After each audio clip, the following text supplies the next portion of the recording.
So I wanted to talk a little bit about the ageotypes and how you've used all this data, a variety of metabolites and the proteome and the genome and just other biomarkers as well to kind of look at how people are aging and what their predisposition is to a disease of the brain versus a disease of the heart versus a disease of the liver, for example. Yeah. So, well, I mentioned before that we take tons of measurements on people, including their microbiome and all kinds of molecules. And for the most part, your molecules don't change. There are interesting times, believe it or not, there are seasonal changes. And we argue there's two seasons in California, so you'll see changes in some molecules with seasons. But the others, by following people over time, we can see how they're aging.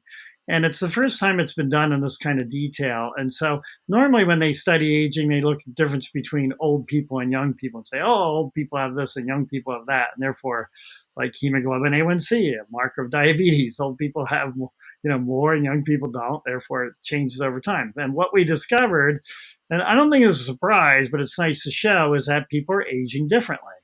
So I'm a metabolic kidney liver ager, but my immune system's not aging so much. Another person, he's a cardio ager. His cardiac pathways are changing the most rapidly over time. We think you only need about 5 measurements within 2 years, and we can tell how you're aging. And again, everybody's aging differently. So we think of it like a car where, you have a car, the whole thing does get older, but some parts wear out first.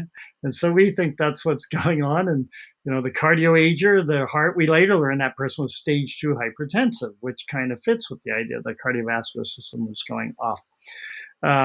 Yeah, and so in the end, we had 43 people with enough data, and we could group them into these classifications, ageotypes, we like to call them. What's your ageotype? And it was kidney, liver, immune, and metabolic aging. Now, I know there's more than that. There's the cardio ager, but we only had one of those. So we didn't have, there'll be many categories of ageotypes, and we're about to analyze more people soon. So we'll see just how many categories we can come up with. But everybody ages differently. And so you might say, so what? And by the way, we can see some people will go up. There's clinical markers associated with these. So in the metabolic ageotype, you'll see people's hemoglobin A1C and other things going up. But what's kind of cool is some people have theirs going down. So what did they do to make theirs go down? Well, you can go back and look at the data, and some people did exercises, an easy one. They exercised, they lost weight, and that makes a lot of sense. But there's other things we didn't realize, like there's a molecule called creatinine, which is a marker of kidney function. And we discovered that's known to go up over time. But we discovered we had a whole bunch of individuals who were going down for the creatinine. It's like, what's going on there? Well, 8 out of 10 of them were on statins. So our hypothesis is that the statins might be helping. And it could relate to muscle mass, but we didn't detect any changes in muscle mass based on some of the measurements we're doing. So it may be that statins improve kidney function. Nobody really realized it. That's possible. That's something we're going to follow up on. So by correlating, these how people are changing, we can see what's going on. But I think we can do more than that. I think if you're a kidney ager, maybe you drink more water. If you're a liver ager, maybe you shouldn't drink so much alcohol.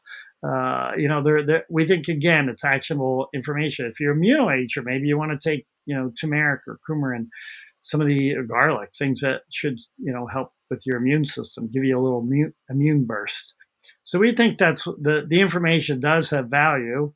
And now we can run trials on this stuff. And here's another interesting way to look at it.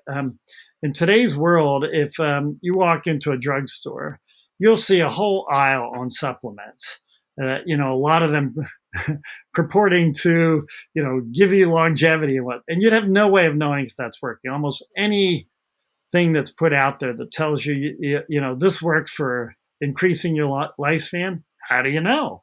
There's no way of measuring it. So we think by measuring these people's ageotypes, if you will, it's in a time frame that's actionable. You can see how people are aging. You try an intervention and see if you can reverse it or at least slow it down.